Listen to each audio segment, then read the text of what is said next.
ఎవరు? నువ్వు ఒకటివి. నేనా గీతని? ఎప్పుడమ్మా రావడం? ఇప్పుడే తగలడుతున్నాను. తగలెట్టాను అదే లేదు. నీకు ఇవ్వాల్సింది ఇవ్వలేదని చిరుబుర్రులు ఆడుతున్నావు గానీ మీ ఆడపడుచు పెళ్లికి మీ అన్నయ్య 25,000 సహాయం చేశాడు కదే. సాయం చేస్తే అది సాయం కిందకి వస్తుంది గాని కట్నం కిందకి వెళ్ళకొస్తుంది. ఏమక్క ఇదేనా రావటం?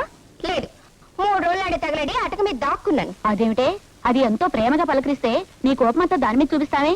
లేకపోతే ఏంటమ్మా, చేతిలో పెట్టి తగలబడితే ఎప్పుడు తగలడ్డావని అడుగుతుందేంటి?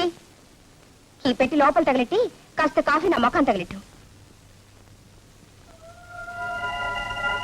కళ్ళు లేవని లోపల కూర్చో గుమ్మంలో ఏంటి నాన్న అసహ్యంగా కాపలా కుక్కలా? అమ్మలోసారి పిల్లవే. అబ్బా, పెట్టుపోతులు ఎలాగూ తగలట్లేదు. కనీసం పట్నంలో ఉన్న ఇల్లైనా మీ అల్లుడి పైన తగలెడితే మా అత్త నోరు మూసుకొని తగలెడిదిగా. ఉన్న ఇల్లు కాస్త మీ ఆయన పైన రాసేస్తే మేమంతా ఎక్కడ ఉండాలి? ఈ ఇల్లు ఉందిగా. నీ పెళ్లికి ఇంటి మీద అప్పు చేశాం. అది తీర్చలేదని ఆ సోమరాజు కోర్టులో దావా వేసి డిగ్రీ కూడా తెచ్చుకున్నాడు. రంగాపురం గ్రామ కాపరస్తుడైన అల్లిపిల్లి ఆంజనేయులు అదే గ్రామ కాపరస్తుడైన సొంటుకొమ్మి సోమరాజు దగ్గర తీసుకున్న అప్పు, దాని మీద వడ్డీ సకాలంలో చెల్లించనందున సదరు ఆసామి ఆధీనంలో ఉన్న సర్వే నెంబరు 1358లో గల 32వ నెంబరు గల ఇల్లు సివిల్ కోడ్ 2164 ప్రకారం రేపు సాయంత్రం 4 గంటలకు బహిరంగంగా వేలం వేయబడుతుందో.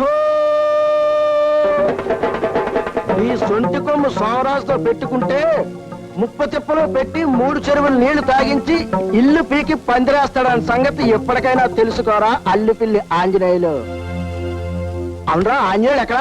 ఏమయ్యా కండక్టర్, ఏంటిది? Bus service rule number 14 section B ప్రకారం ఇంత ఓవర్లోడ్ చేయటం, చిల్లర ఇవ్వకుండా ఎగ్గొట్టడం చాలా పెద్ద నేరం. ఈ సంగతి copy to CM copy to PM కొట్టారంటే చిరిగిపోద్ది.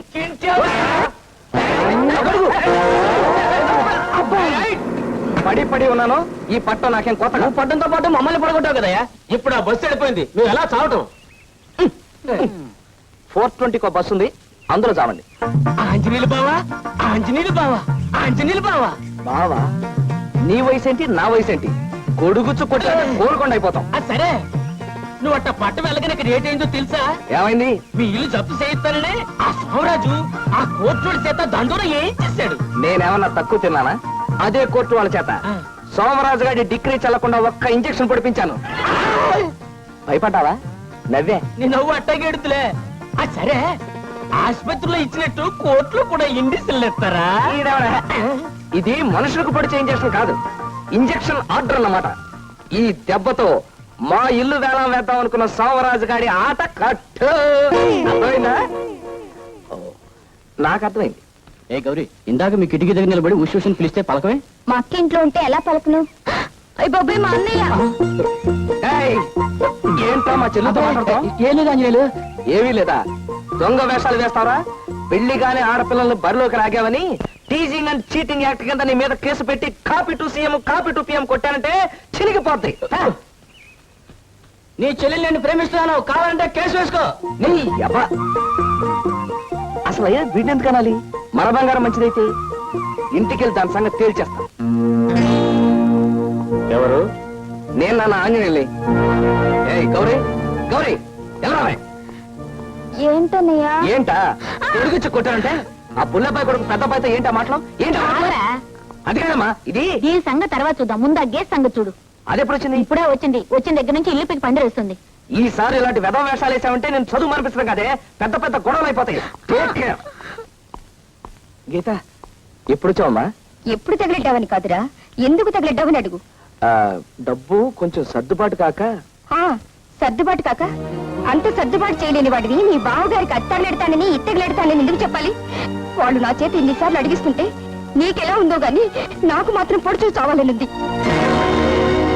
చూడు గీత, నీకంటే పెద్దవాడితో అలాగేనా మాట్లాడడం? పెద్దరికం నిలబెట్టుకులేని వాడితో ఇలాగే మాట్లాడాలమ్మా. చాలా నోర్మై. ఎందుకు మొయ్యాలి? ఏళ్ళు రాగానే సరికాదమ్మా. తాడు చెట్టుకు వస్తే 90 ఏళ్ళు ఎందుకు? బాగా చెప్పావు గీత. వాడు 8 సంవత్సరాల కుర్రాడిగా ఉన్నప్పుడు మీ నాన్నగారు బ్లాక్ ఆడుకొని ఆ కొబ్బరి చెట్టు నాటారు. ఇప్పటికి 22 ఏళ్ళయింది. అంటే వాడికి ఎన్నేళ్ళు వచ్చాయో ఆలోచించు.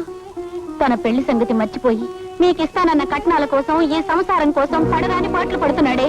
అలాంటి వాడిని పట్టుకుని ఏళ్ళు వచ్చాయని తిడుతున్నావు. అయినా నిన్ను అనాల్సిన పని లేదమ్మా. వాడు ఏం మంచి చేసినా వాడు తలరాతే అంత.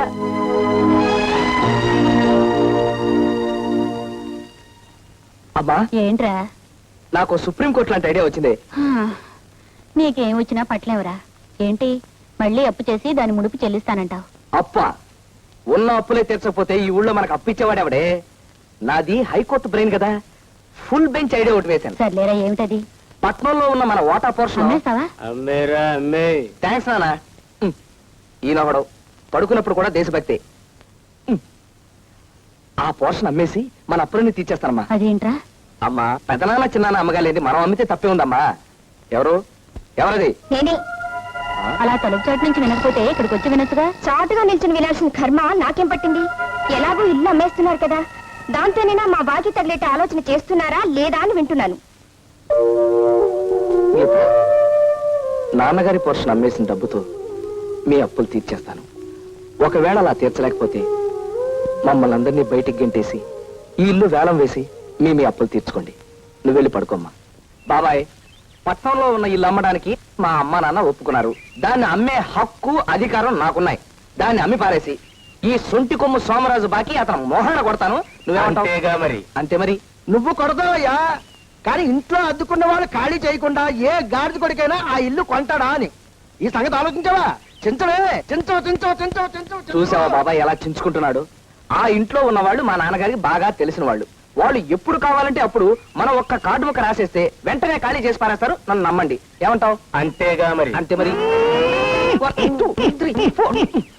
ఏమయ్యా అల్లిపిల్లి ఆంజనేయులు, నేను సొంటుకొమ్మ సోమరాజు అనుకున్నావా లేకపోతే సోంబరి గారి సోమరాజు అనుకున్నావా? ఏం బాబాయ్? అంతేగా మరి. మరి 10 సంవత్సరాల నుంచి ఆ ఇంట్లో అద్దుకున్న వాళ్ళు నువ్వు ఇలా ఉత్తరం రాయగానే అలా ఖాళీకి చెడిపోతారా? ఈ సంగతి ఆలోచించావా? చింతవే చించవు. బాబాయ్, నేను ఖాళీ చేయిస్తాను అంటున్నాను, ఆయన ఖాళీ చేయరు అంటున్నాడు. ఒక్క నెల రోజుల టైం నాకు ఇవ్వండి. ఒకవేళ నేను ఖాళీ చేయించలేకపోయాను అనుకోండి, అప్పుడు ఎలాగూ ఇల్లు వేస్తానన్నారు కదా, అప్పుడే వేల వేసుకోమనండి. ఏమంటావు? అంతేగా మరి. అంతే మరి. ఏమండో మీరు అంతే కదా మరి అన్నిసార్లు అంటుంటే నా పని ఇంత సంగతులు అయిపోతుంది. అయినా ఏమిటండి, రేపు ఉదయం వాళ్ళ ఇల్లు వేలం వేయించడానికి కోర్టు నుంచి డిగ్రీ తెచ్చుకున్నాడు. దాన్ని ఆపించడానికి ఇంజక్షన్ ఆర్డర్ తెచ్చాడు అని చెప్పి ఊరంతా టాంటం వేయించాడు. అందరూ దాని గురించి గుసగుసలు అడుగులో చేశాడు. కానీ ఇంజక్షన్ ఆర్డర్ ఎక్కడుందో ఏమిటో మీకు గాని నాకు గాని ఎవరికి తెలియదు. సోమరాజు, నెల రోజుల లోపల నీ బాకీ తీరుస్తానని అతను అంటున్నాడయ్యా. అలా తీర్చిన పక్షంలో నేను దగ్గరుండి అతని ఇల్లు వేస్తానయ్యా. ఒకవేళ లేకపోతే copy to CM copy to PM కొట్టి నన్ను చించుకోండి, వస్తాను. రేయ్, నువ్వు నిజంగా తీర్చకపోతే అలాగే తిరిగిపోద్ది. గుర్తుంచుకో, ఒక్క నెల టైం.